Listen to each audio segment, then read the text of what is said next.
मेरे प्रिय बच्चे, आज मैं तुम्हें कुछ देने आई हूँ, इसे स्वीकार करो। मेरे अंदर करुणा का सागर भरा है और अब मैं तुम्हें वह दूंगी जो तुम्हारी कल्पना से भी परे है। अगर मुझ पर विश्वास करते हो तो मेरी इस बात को ध्यान से सुनो और अपने हृदय में उतार लो। जो कोई भी इस संदेश को बीच में छोड़कर जाएगा, वह अपने जीवन में सदा धन की परनी झलता रहेगा।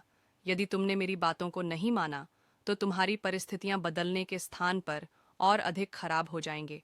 इसलिए अपनी माता लक्ष्मी की बातों को ध्यान से सुनो और उसी मार्ग पर चलो जिस पर मैं तुम्हें ले जाना चाहती हूँ। तुम्हें इस बात से घबराने की कोई आवश्यकता नहीं है कि तुम्हारे पास पैसा नहीं है। जिस पर मेरा आशीर्वाद होता है, उसके जीवन में पैसों की कमी कभी नहीं रहती। मैंने सदा ही तुम्हारे घर में समृद्धि और बरकत रखी है। जब भी तुम परेशानी में मुझे याद करते हो, मैं तुम्हारे लिए समाधान भेजती हूँ। मैं बैकुंठ लोक से तुम्हारे घर पर अपना आशीर्वाद भेज रही हूँ। ये किसी भी रूप में तुम्हें मिल सकता है, इसलिए इसे ठुकराना मत। हो सकता है कि इसी संदेश के माध्यम से तुम्हें मेरा आशीर्वाद प्राप्त हो जाए। अब ध्यान से सुनो कि तुम्हें अपने जीवन में क्या करना है और क्या नहीं, क्योंकि इसी के आधार पर तुम्हारा जीवन बदल सकता है। मेरा यह संदेश तुम्हारी आंखें खोल देगा। तुमने अपनी आंखों पर जो अज्ञान की पट्टी बांध रखी है, वह उतर जाएगी।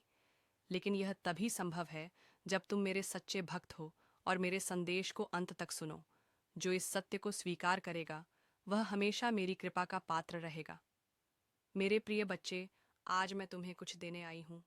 मेरे हृदय में असीम करुणा है और मैं जानती हूँ कि तुम अपने जीवन में अनेक संघर्षों से गुजर रहे हो। लेकिन अब तुम्हारी परेशानियां समाप्त होने व क्योंकि मैं स्वयं तुम्हारे जीवन को बदलने के लिए अपना आशीर्वाद लेकर आई हूँ। मैं तुम्हें वह देने आई हूँ जो तुम्हारी कल्पना से भी परे है। तुमने मुझे कितने जन्मों से पुकारा है, मेरी आराधना की है, और अब वह समय आ गया है जब मैं तुम्हारी पुकार का उत्तर दूं। जो कोई भी इस संदेश को बीच में छोड़कर जाएगा, वह अपने जीवन में सदा धन की परेशानी झेल रहेगा। यदि तुम मेरी बातों को नहीं मानते, तो तुम्हारी परिस्थितियां बदलने के स्थान पर और अधिक खराब हो जाएंगे। इसलिए मेरे बच्चे, मेरी वाणी को ध्यान से सुनो और अपने हृदय में उतारो।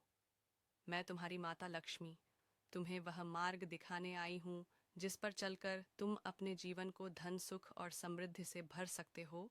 तुम्हें की कोई आवश्यकता नहीं है कि तुम्हारे पास अब भी धन